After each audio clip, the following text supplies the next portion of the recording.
A couple of weeks ago, we started going back through our series on Daniel and the Revelation. The last couple of weeks, we were looking at the key in the book of Daniel. And what we saw is that the key to understanding the book of Revelation is understanding the theme of the book of Daniel. If you don't understand what Daniel is focusing on, you don't have a clue as to how to approach Revelation. Both of them are tied together. But even although most people put Daniel and Revelation together, the truth is that there is a lot of misunderstanding concerning the book of Daniel and what it is really focused on. For many people, it's just like, these prophecies are like you would look into a crystal ball. You would go to inquire of an oracle. It's somebody who is telling you the future. But even though this is partly true, the thing is, what is the point of looking into the future? What is the point of giving you information about the future? What is behind this information? Because if there's not some great purpose behind this, then it's just like, yeah, it's interesting. It's to tantalize your imagination. But what does it really accomplish? And why is it so important? This is why understanding the background in the book of Daniel is so critical. So this afternoon we are going to continue our study, and we still are going to be going through the book of some things in the book of Daniel, because we may not get to Revelation until next week.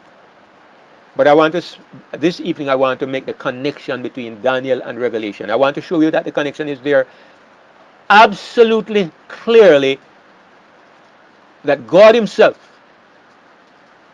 outlined this connection so clearly that if you are a reasonable person, you cannot miss it. So I'm going to share my screen, and again I'm going to use my slides, my PowerPoint slides, as the basis of our presentation this afternoon. So I have the title on the screen, Daniel's Time to Speak. I may actually entitle it The Time of the End. The Time of the End. But let's see what happens.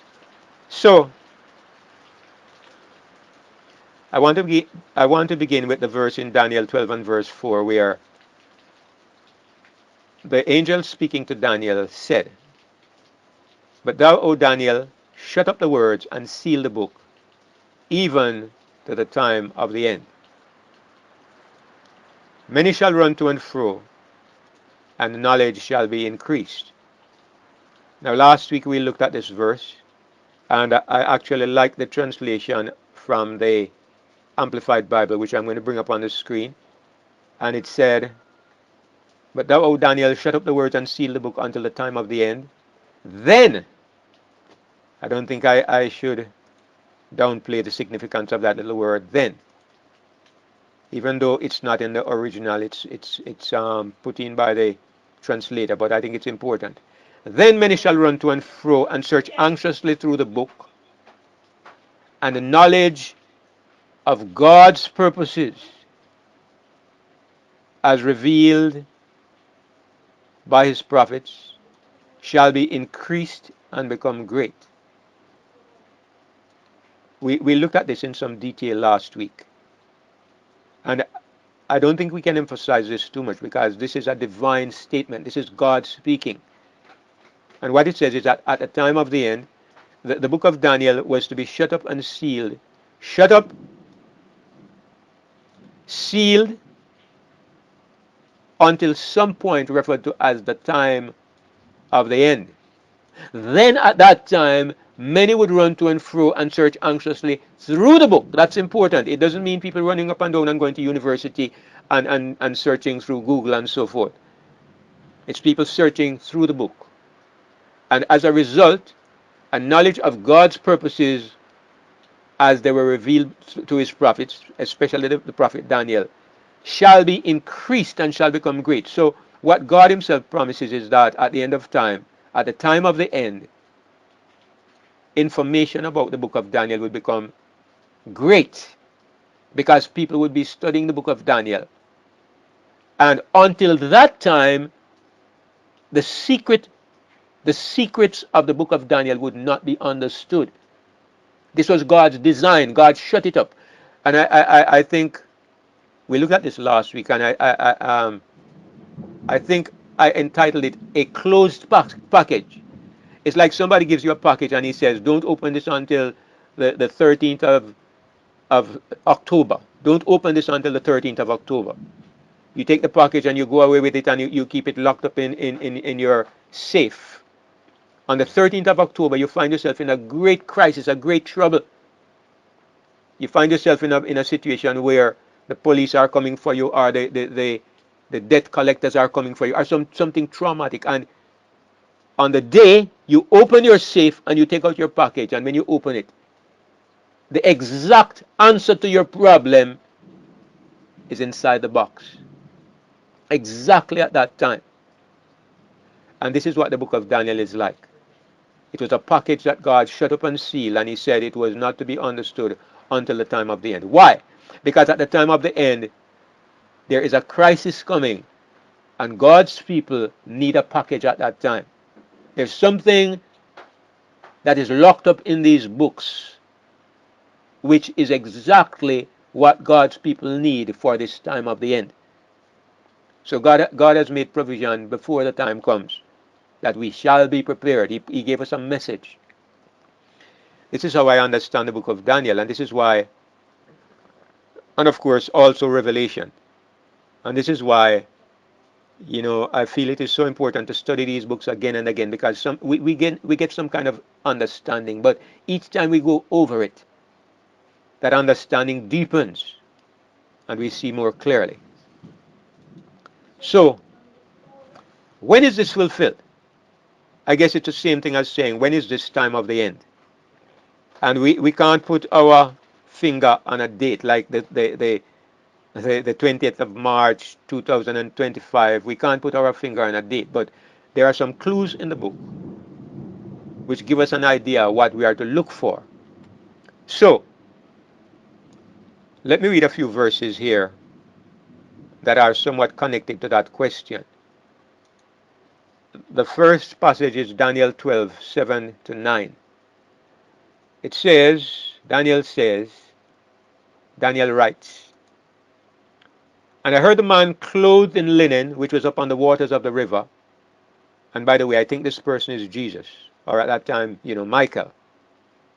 I heard the man clothed in linen, which was upon the waters of the river, when he held up his right hand and his left hand unto heaven, and swear by him that liveth forever, that it shall be for a time, times and a half. And when he shall have accomplished to scatter the power of the holy people, all these things shall be finished. And I heard, but I understood not. Then said I, O my Lord, what shall be the end of these things? And he said, Go thy way, Daniel, for the words are closed up and sealed till the time of the end. Now, I want to highlight a few statements here, and I'm highlighting them because we are going to come to them and spend a little bit of time looking at them in some kind of detail. So, the man was upon the waters of the river. I want to highlight that point. He's standing on the waters of the river. He holds up his right hand and his left hand unto heaven. He swears by him that liveth forever. He says that it shall be for a certain time period, a time, times and a half. 1, 2, 3, 4 points so far. And when he shall have accomplished to scatter the power of the holy people. Now what does this mean? I think this means that there's coming a time when the holy people, or the people of God, will have no more power. The power of God's people is to be eroded. God's people are to reach a place where they have no more power. It's the same thing as what we call the close of probation. It's when there's no more any power in God's people to preach the gospel or to reach people with the gospel. And he, And I think this refers to somebody that is referred to as the king of the north. When he's able to scatter the power of the holy people, that is the time, the Lord says, when all these things shall be finished. Of course, Daniel doesn't understand. What does he know about these things? And so he's asking. But the Lord tells him, go your way, for nobody is going to understand these words. Nobody is going to know the meaning of these words until the time of the end. And you can understand why, if you read these words and you believe them, then these prophecies should be top of the list in the things that we study. You know, once you understand salvation, righteousness by faith, the truth about the kingdom, then now these prophecies are going to take us to another level. And so it becomes top priority for us to study and to keep on studying these things. So let me just list the things that Daniel mentioned. In Daniel 12 here, he says, he saw a man standing on the river. And it says an angel, I believe this was Michael. And we know who Michael was. He stands on the river. He holds up his hands to heaven, right hand and left hand. And he swears by the one who lives forever and ever, that the time period, I'm not going to dwell on the time period this evening, but I wanted to see that there's a time period. It will be for a time, times and a half, 3.5 times. He also said that the book was shut and sealed, and it was not to be opened until the time of the end. So this 3.5 times obviously has to do with the time of the end. It has to do with the time of the end. Whatever that 3.5 times was, the book was shut and sealed until the time of the end. So there's a correlation between the 3.5 times and the time of the end.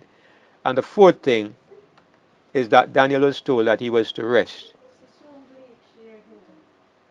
Daniel was told to take his rest because he would come to he would rest in his lot until the end of the days. So, all right, I want you to notice those 6 points because it's important that we take note of them because we're going to connect them to something else. Let's continue. Right, so the angel says, go thou thy way till the end be, but thou shalt rest, and notice what he says, and stand in thy lot at the end of the days. What does that mean? Daniel is going to rest. That means Daniel is going to die as we understand that. He's going to sleep. But the angel says, at the end of the days. When is the end of the days? I believe we could say that the end of the days is the time that we call the time of the end. At the end of the days, Daniel is going to stand in his lot. Does it mean that Daniel is going to be resurrected? I don't think so. I think what it means is that Daniel's prophecy is going to take its place at the end of the days. And until that time, Daniel was to rest, and in the time of the end, everything was going to come together, right? As we saw, I put it on the list here. Daniel was told to rest. The last point, point number 6. All right. The end of the days. What happens at the end of the days? What do we see in the Bible? Or what do we see in these books of Daniel and Revelation that can give us a clue as to when and how and where this end of days will take place? All right. Now, the first passage I want to go to is a passage from Daniel chapter 8. Now, I'm going to bring up the Bible for this passage because I want us to see clearly what this is talking about. All right, so let's go to Daniel, the book of Daniel, Daniel chapter 8. We just looked at this verse from Daniel 8 and verse 17. Let me find it on the Bible. Daniel 8 and verse 17. Daniel 8:17, it says, in verse 16, I heard a man's voice between the banks of Ulai, the river Ulai, which called and said, Gabriel, make this man to understand the vision. So he came near where I stood, and when he came, I was afraid and fell upon my face. But he said unto me, understand, O son of man, for at the time of the end shall be the vision. So this is Daniel chapter 8. We have been looking at chapter 12, but I've gone back to Daniel chapter 8 because here is the same phrase that comes up, the time of the end. The angel tells Daniel that there was a certain vision, there's a certain vision that is to be fulfilled at that time of the end. So hold on, let's make a connection. If the book of Daniel is shut up and sealed till the time of the end, then it's reasonable to believe that this prophecy is a part of what is shut up and sealed. I hope everybody's understanding my reasoning here. There's a prophecy in Daniel 8, and the angel says to Daniel that it applies to the time of the end. Then in chapter 12, Michael tells Daniel that everything is to be shut up till the time of the end, and clearly this includes the prophecy in chapter 8. What is this prophecy in Daniel chapter 8 about? Some of you already know, but let me remind those of us who may not be so familiar with it. In chapter 8, what we looked at is the little horn that waxed great to the host of heaven. It cast down some of the host to the ground, and it stamped upon them. He magnified himself even to the prince of the host. By him the daily sacrifice was taken away, and the place of his sanctuary was cast down. Now here's the point. Verses 13 and 14. Then I heard one saint, holy one, speaking. And another saint, another holy one, said unto that certain holy one which spake, How long shall be the vision concerning the daily sacrifice, the transgression of desolation, to give both the sanctuary and the host to be trodden under foot? And he said unto me, Unto 2,300 days, then shall the sanctuary be cleansed. Everybody here is familiar with that prophecy, but I know that maybe many of us may not be very clear on exactly what it means. Now I'm going to highlight the translation on the right panel, because I believe the translation in the right panel is the more accurate translation. It's from the New American Standard Bible. It says, He said to me, For 2,300 evenings and mornings, then the holy place will be properly restored. Now I'm highlighting this phrase, properly restored. When is the holy place to be properly restored? And what are we talking about? We're talking about the fact that the little horn took away the daily, and the place of the sanctuary was cast down, and the little horn cast down the truth to the ground and practiced and prospered. All of this happened through the little horn. And I think most of you will agree with me that we believe this is speaking of the depredations of the Roman Catholic Church, what they did to the gospel and the darkness that came in through the dark ages. That's what I believe it means. The sanctuary was cast down because the truth about Jesus' ministry in his church, the truth about the church being the sanctuary, the truth about Christ being our high priest, all of this was taken away by the abominable teachings of the dark ages.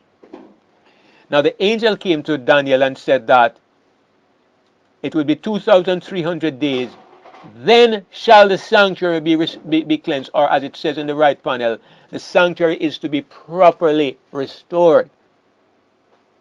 Why? Because at the time of the end, something is to come out relating to the sanctuary, relating to God's people, relating to the temple, relating to the kingdom.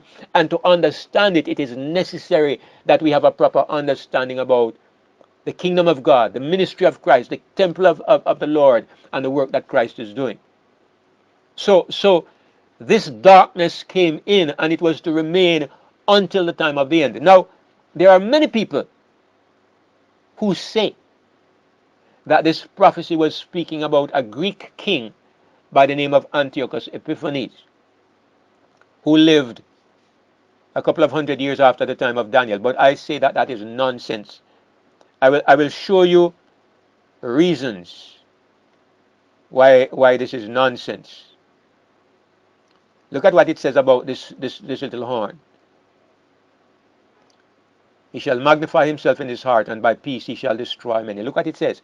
He shall also stand up against the prince of princes. Who is this prince of princes? There's only one person who goes by this title. He shall stand up against the prince of princes. Who stood up against the prince of princes? Was it the Greek king Antiochus Epiphanes? No, it was Rome. It was Rome that crucified Christ. But he shall be broken without hand. Here, the Bible anticipates the final end of the kingdom of Rome. It shall be broken without hand. But look at the part I want you to notice. Verse 26. And the vision of the evening and the morning which was told is true. Therefore shut up the vision, for it shall be for many days.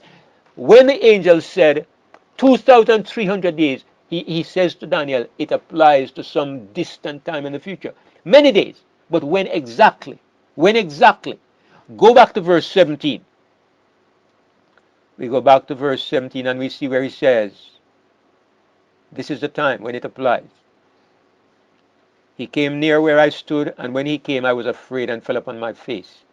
But he said, understand, O Son of Man, for at the time of the end shall be the vision. So it's absolute nonsense to say that this applied to Antiochus Epiphanes. No, no, no. It applies to the time of the end. The angel tells you clearly, God tells you clearly, that this vision of Daniel 8 about the sanctuary being cleansed, the sanctuary being restored, applies to the time of the end. So it's very clear that when we begin to see increased understanding pertaining to the work of Christ, pertaining to the proper place of Christ as our temple, as our high priest, his work in the temple of our body, in the temple of the church, and even in the heavenly temple. This means that we have come to the time of the end when the sanctuary is to be restored. And why is the restoration of the sanctuary so important? It's a part of God's great process of restoration that takes place right at the end of time. The sanctuary, as we saw, is to be restored. The people are to be restored. The king is to be restored. The kingdom is to be restored. All of these things are to take place down at the time of the end.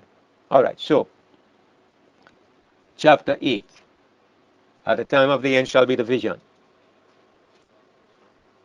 And we also read verse 19. He said, behold, I will make thee know what shall be in the last end of the indignation, for at the time appointed the end shall be. Then again, when you go to Daniel 11 verse 35, I'm not going to go to Daniel chapter 11 this evening, but I'm just going to read a couple of verses from Daniel 11. Because these verses also speak of the time of the end, and I'm anxious that we understand this time of the end comes up several places in the book of Daniel. And they all apply, I believe, to the same general period of time.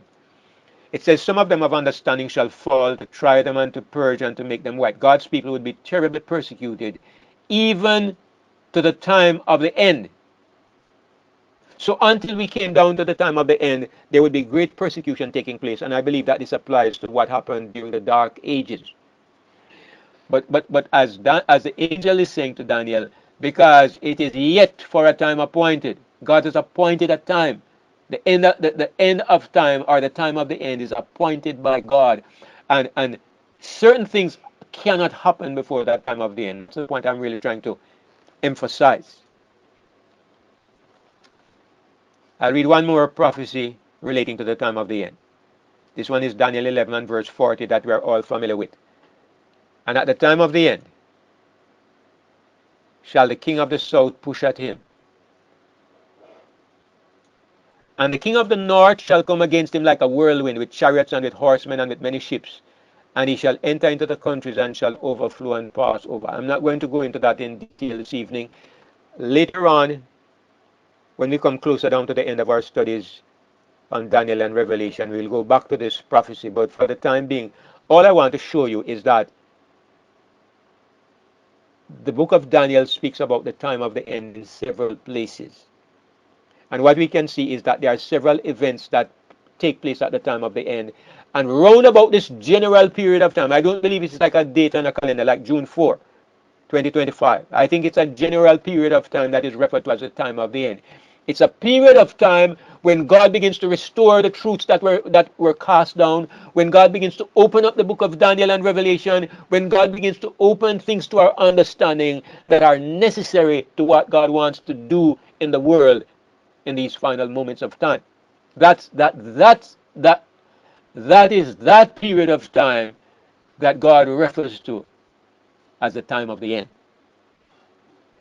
So one of the things that we can look for is the king of the south provoking the king of the north, and the king of the north coming against him like a whirlwind. That happens also at the time of the end. When that happens, you get another nail in a sure place that makes you know we are at the time of the end.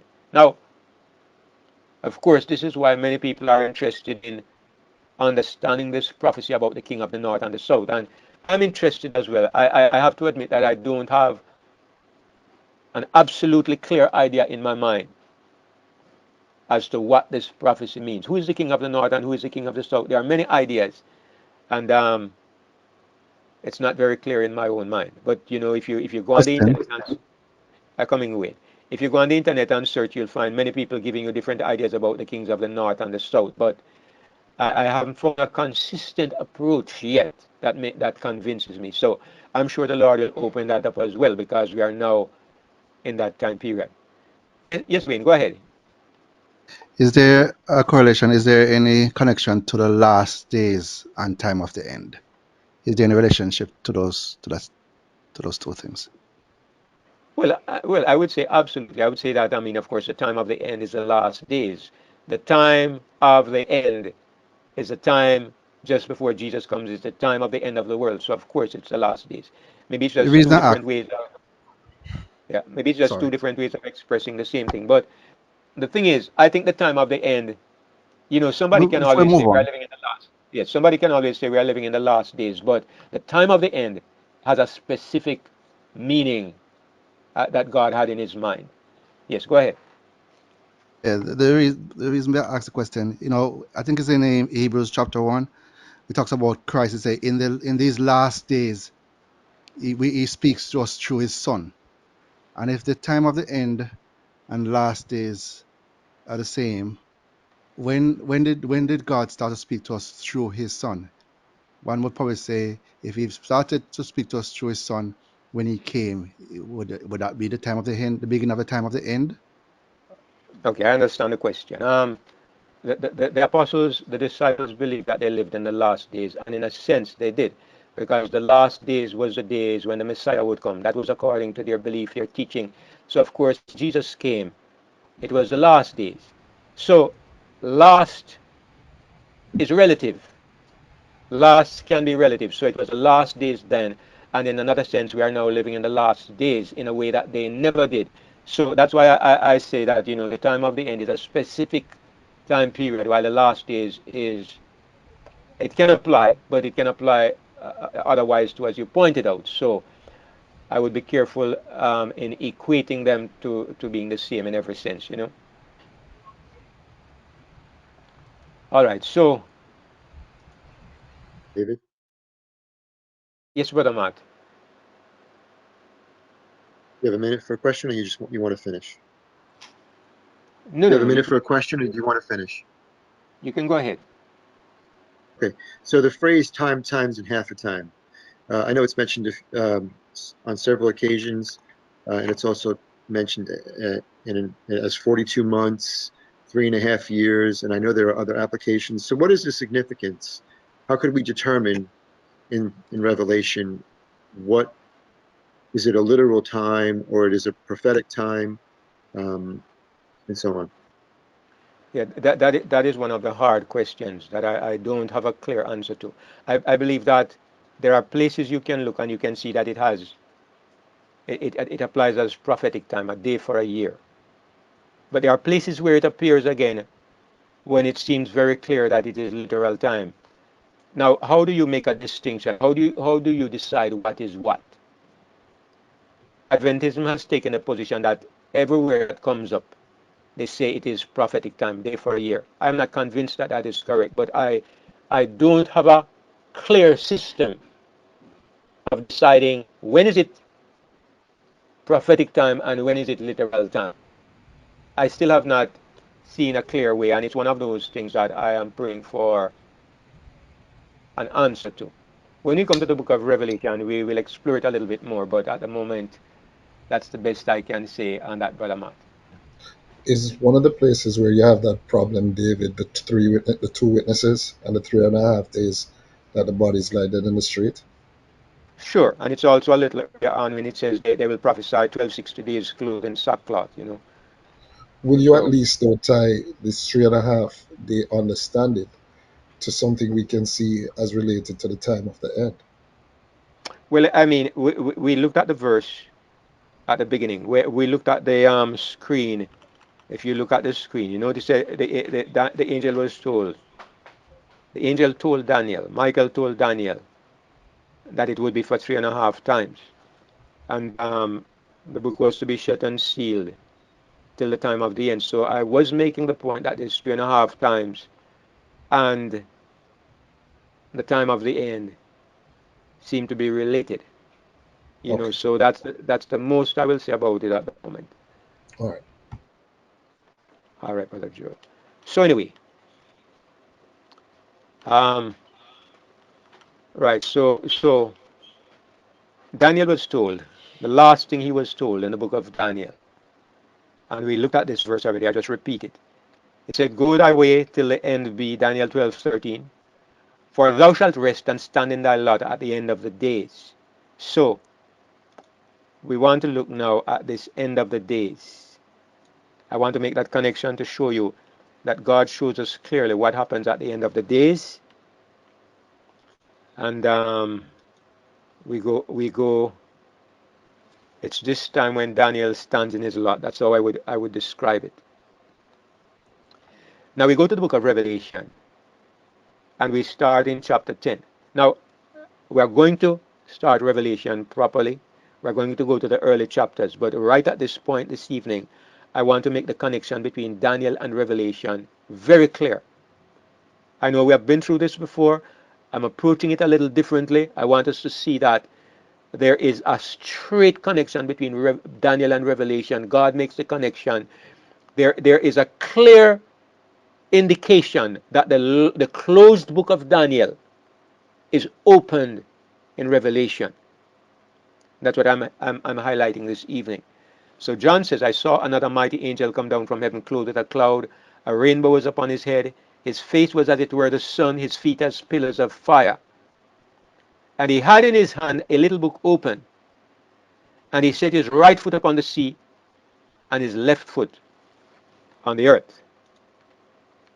So this is what we see, or this is what John saw. An angel stood on the sea and on the earth. He held up his hand to heaven. I suppose this one only holds up one hand. The one in Daniel held up two hands. This one has a book in one hand. Maybe he held up both hands. Anyway, it says that he held up his hand to heaven and he swears by the one who lives forever that there will be time no longer. We're going to compare these two passages, and I think any reasonable person won't be left in any doubt in his mind. There will be time no longer. He has a little book open in his hand. In verse 8 of the same Revelation 10, it says, "And the voice which I heard from heaven spake unto me again and said, Go and take the little book which is open in the hand of the angel which standeth upon the sea and upon the earth. And I took the little book out of the angel's hand and ate it up. And it was in my mouth sweet as honey, and as soon as I had eaten it, my belly was bitter. And he said unto me, Thou must prophesy again before many peoples and nations and tongues and kings." All right, I wanted to read that because I want all the details at hand before we look at the chart. So back to the chart. So, point number 6. John was told that he was to prophesy again. Okay, now we're going to try to compare both chapters. Or we're going to compare both chapters, and I want you to look at the striking, the impossible to miss correlation between Daniel 12 and Revelation 10. In Daniel 12, the angel stands on the river. In Revelation 10, the angel stands on the sea and on the earth. Now, I believe that this is significant. I believe that the sea, the river, water represents the old world. It represents the part of the earth where the beast had his domain, the old earth. The angel in Revelation 10 stands on the sea and on the earth because his message is broader in scope. It covers the entire planet. But we'll deal with that in detail when we actually come to Revelation 10 in the course of our studies on Revelation. The angel in Daniel 12 held up his hands to heaven. The angel in Revelation 10 holds up his hand to heaven. Angel in Daniel 12 swears by him that liveth forever. The one in Revelation 10 does exactly the same thing. The same exact phrase is used. The one in Daniel 12 says it shall be for 3.5 times. The one in Revelation 10 says there shall be time no longer. Now, even if you're blind and just listening to what I'm saying, you should be able to understand that there's something going on here, something that is more than normal. If you're one of those liberal theologians, you will say John was borrowing from the book of Daniel. If you're one of those sick modern day scholars, you give John the credit and you say John borrowed from Daniel. Nonsense. This has nothing to do with John or Daniel. This is the work of God. These are God's words. God is telling them what to write in this case. So the similarity is not based on John borrowing language from Daniel. It's God making connections that we cannot miss, or we should not miss. In Daniel 12, the book was shut and sealed. Daniel was told to shut and seal the book. In Revelation 10, there is a little book open. Can there be any question in anybody's mind as to which book this is?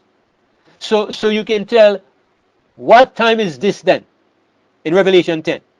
It is obviously the time of the end. Revelation 10 signifies that we have come to the time of the end.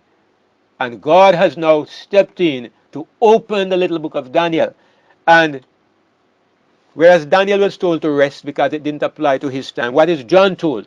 John is told that he must prophesy again. So he's telling John, and of course, both of these represent the people of God.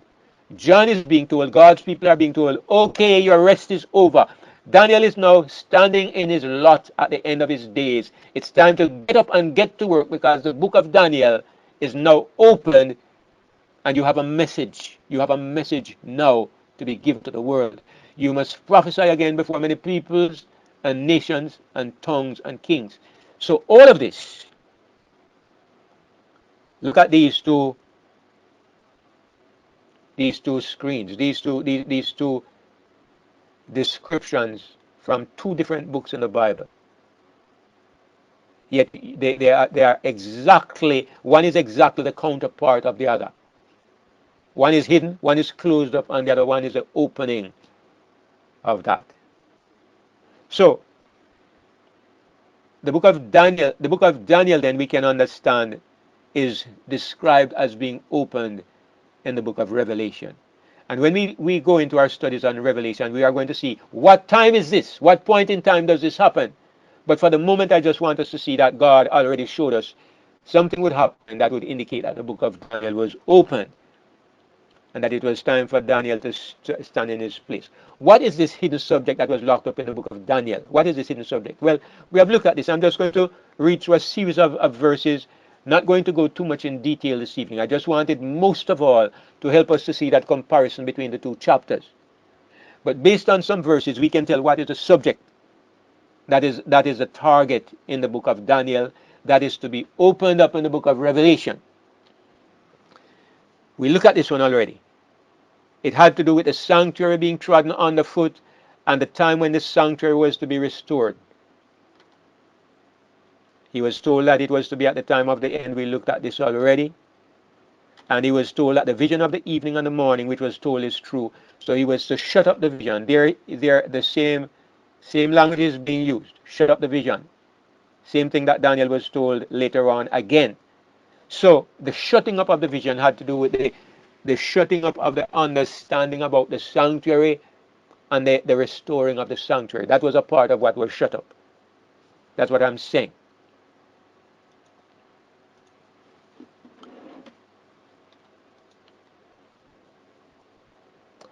Um, we looked at all of this already. I have it duplicated.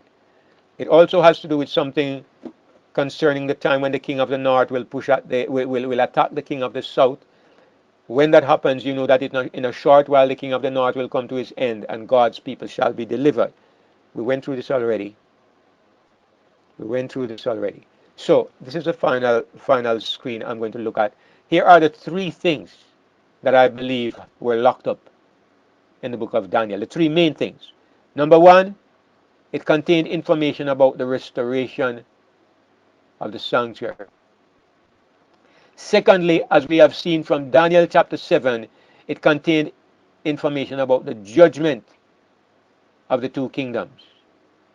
And number three, it contains information about the final sign that will take place in the political world. Let me say in the political world, because there are other signs. But what we can know is that when the king of the north comes to his end, then we know that it is time for Jesus to come again. Because it says he shall come to his end and none shall help him. And at that time shall Michael stand up. All right, this is just what I wanted to highlight this evening. I'm going to stop at this point and open up the floor for any questions that might have arisen from our study. I'm especially anxious that everybody should at least understand what I was trying to say this evening. I know that there are details of the prophecies that we have not touched, and I don't intend to touch on them this evening. I didn't intend to touch on them because we are going to come back to these prophecies in greater detail. But what I wanted to do is mainly to show you that the book of Daniel is tied into the book of Revelation. God shows us that the book of Daniel is opened, and we can see it there in the book of Revelation. That is where it's open. When you come to understand Revelation, you have to go back and see that Daniel was where the key lay. Brother Ray, go ahead. Yes, just one simple question. Um, can you explain to us, do you know, um, who is the king of the north at the end? Who is that king or kingdom? Well, in my opinion, just off the top of my head, I'm not going to speak dogmatically because, like I said, it's a prophecy that I'm not absolutely clear in my mind about this king of the north and the king of the south. But based on correlating one prophecy to another, I believe the king of the north is the same as the beast that we see in Revelation. So that's the most I would say. I would say the king of the north refers to the fourth beast in Daniel, which is the same as the beast in Revelation 13 and 17. So off the top of my head, that's what I would say, Brother Ray. So then it means that the opposite of the king of the north, the south would be the kingdom of God, no? I don't. It would seem logical to make this conclusion, but I don't think so because if you go through the book of if you go through Daniel 11, you'll see that the king of the north and the king of the south referred to two parts of the Greek kingdom at the beginning. There were two secular kingdoms. The king of the north was the king of Syria, and the king of the south was the king in Egypt. So both of them were enemies of God's people, but they were fighting among each other. So when you come to the end, it's not any different. It's still two secular powers in conflict with each other. Um, And it can, I see your brother Joel, but Sister Talia was before you. Oh, thank you, Brother David. It makes sense what you say with regards to the opening up of the books because in Daniel it speaks to, of my understanding, and if I'm wrong, please chime in and correct me. That um, the daily or was, oh, how can I put it? I'm not looking. The daily was taken, as I understand it. So it makes sense that in Revelation, that the book would be talking about that the books were open. The information that we would be receiving for this time would be from that book that was closed in Daniel. For me, I hope that made some sort of sense. Nevertheless, I understood, and again, I could be wrong, that with regards to referring to the king of the north and the king of the south, absolutely, you're right with who you refer it to. But the Encyclopedia Britannica, I believe, historically, also shows information with regards to the progression of what happened from 1798 to when Napoleon was in the mix with fighting with France and all the likes of them for the times that we're in. And again, I hope that made some sort of sense. But again, I'm looking forward to hearing what you have to share next time. Sure, Sister Talia. I can respond to that very quickly because I understand the historical progression of the King of the North and of the King of the South through the different political powers that existed in Europe and the Middle East and the East. But here's my just very simply and superficially the reason why I said I believe it refers to the beast. There are four prophecies in Daniel: chapter 2, chapter 7, chapter 8, and chapters 11 to 12. Now, the last part of Daniel 2, it says that a stone smites the image on the feet and the image is destroyed. The last part of Daniel 7 says that the judgment sits and the beast is given to the burning flame. The last part of Daniel chapter 8 says that the little horn, he shall be broken without human hand. Now, all of those I see as referring to the last power. The stone smites the image on the feet during the reign of the last power. The beast is given to the burning flame, the last power. The horn is broken without hand, the last power. And then when you come to Revelation 11, Daniel 11, it says that the king of the north shall come to his end, and none shall help him. The last power destroyed in Daniel 11 is the king of the north. So if you tie the four prophecies together, it stands to reason that the last power that this is destroyed is the same as the one in 8, 7, 7. 2, Mm-hmm. and so it And stands 11. to reason that in chapter 11 it should be the same. So that's the reason why I say I believe it's the beast. But of course, I'm not setting that in stone. That's the reason why I think like that. I appreciate that because from your perspective, it kind of ties together also because I never saw it like that because we've been taught so many different ways and I like the fact that you think outside of the box. You know what I mean? And I appreciate that because people are always set in one frame of mind of thinking and you know there could be, and I don't want to say other truths, but other way of understanding it correctly. And that comes with just asking the Lord for guidance. And thank you for that. Thank you, Sister Talia. I agree with you 100%. The surest way to be wrong is to keep on following what other people say. But thank you for the thought. Yes, Brother Joel. No, I was just thinking about, I think it was Brother Ray was saying, the relationship between the king. He asked you about the king of the north and its identification, and then suggested that what stands in opposition to it would be the systems of the Lord. And you were making a point that no, there is an infighting here between two systems that seem opposed to God here in Daniel. And I think we find the same thing in Revelation as it is tied into the 10 horns who turn against the woman, who's a part of the very same system, that's a part of Satan's work in the world. So again, in it, I see a relationship again in terms of how things played out in Daniel and how it is to play out in the last days, where there are these different systems that, even though Satan is behind it, are seeking for supremacy within, and I think that there, at least in my mind, um, I'm hopeful, David, that when you're finished with this, that I'll understand it somewhat better. I hope so. Um, yeah, I'm also thinking about the 2,300 days as it is related to these 3.5 days as end time periods. Both are referred to as having to do with the days of the end. And I can't remember right now. I have a little bit of blank, but there's a statement in Revelation about blessed are those who come to a specific time. Do you remember what it is? Those who come to the.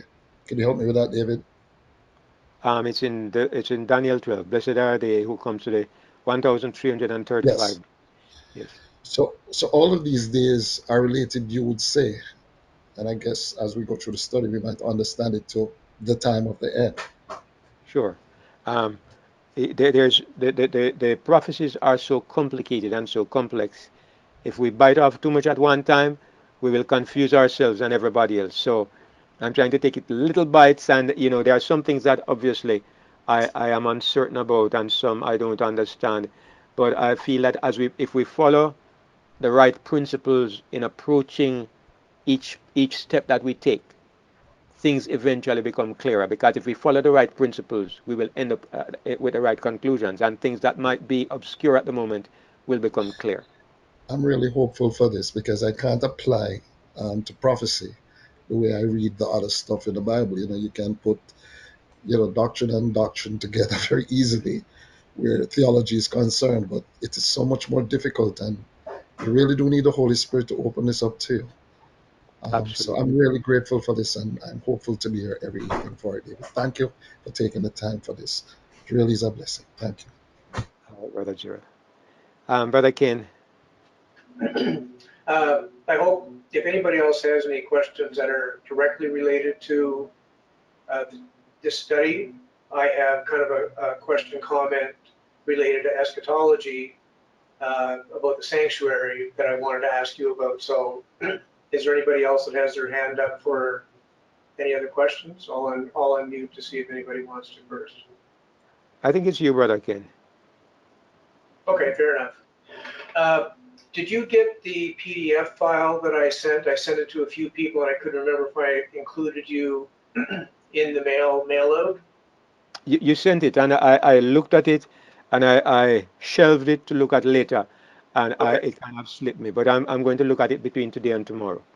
okay, because I found it really fascinating, and it kind of reminded me when you talked about the sanctuary, the understanding of the sanctuary, the restoration of the sanctuary being part of this, and it kind of reminded me of that because to me, what this brother presented in this paper was, in essence, new light on some of the sanctuary furniture. And he was talking about the table of showbread and how the table of showbread proves definitively that the Trinity is a lie.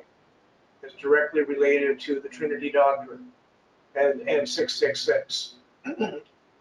So anyway, I thought it was a fascinating exposition that this brother did, and I was kind of curious if you got it, and I'm excited to hear your position once you read through it because I think it has merit. The way that the table of showbread is described, the way that the loaves were laid out, right? That the table of showbread shows the combined rule of the Father, which is the outer crown, Jesus, the Son, which is the smaller inner crown, the bread representing Israel, right? The 12 tribes, but it was divided into two stacks, and that shows equal division between the Father and Son ruling. And then Satan comes along, comes up with this Trinity doctrine, and 666 is he adds another stack of loaves to it to make his own, to kind of include himself in that rulership of um, the people. Anyway, I'm excited to see what you have to say about it. Okay, Brother Ken, I definitely will take a look at it. All right. I guess that brings us to the end. Brother Brother Ray, Dave? go ahead, Brother Ray. Yes. What the brother will just mention now. I just recently viewed a message that Natter put out there about the sanctuary, and he connected that with the day of Pentecost. Pentecost, when the apostles they were anointed, and it made a lot of sense to me because when Jesus ascended to the Most High next to the Father, he's in the sanctuary, he's in the presence of the Father.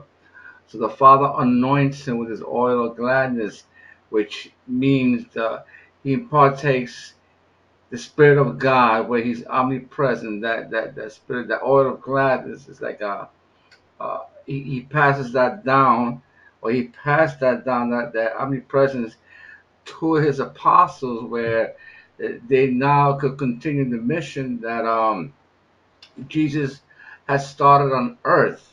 So I heard this sermon about the sanctuary from Nana, and I think it's unique, and I wonder if you could shed a little bit of light on that, because I am convinced that when he was ascended to heaven, he was finally anointed. You know, the full power, the full force.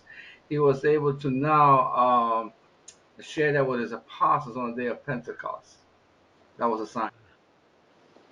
Sure. I guess I wouldn't want to comment until I watch it, though, Brother Ray. So, yeah, it's an interesting idea. I mean, I've heard this idea before that, the anointing of the high priest represented, of course, it represented Jesus, and the anointing of the high priest with oil, and it ran down his beard.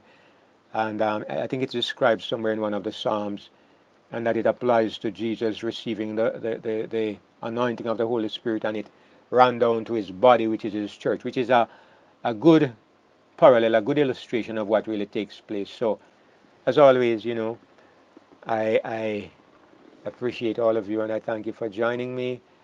And I appreciate your interest in the subject at hand because I know it's so important. I really appreciate when others appreciate it. So, thank you all.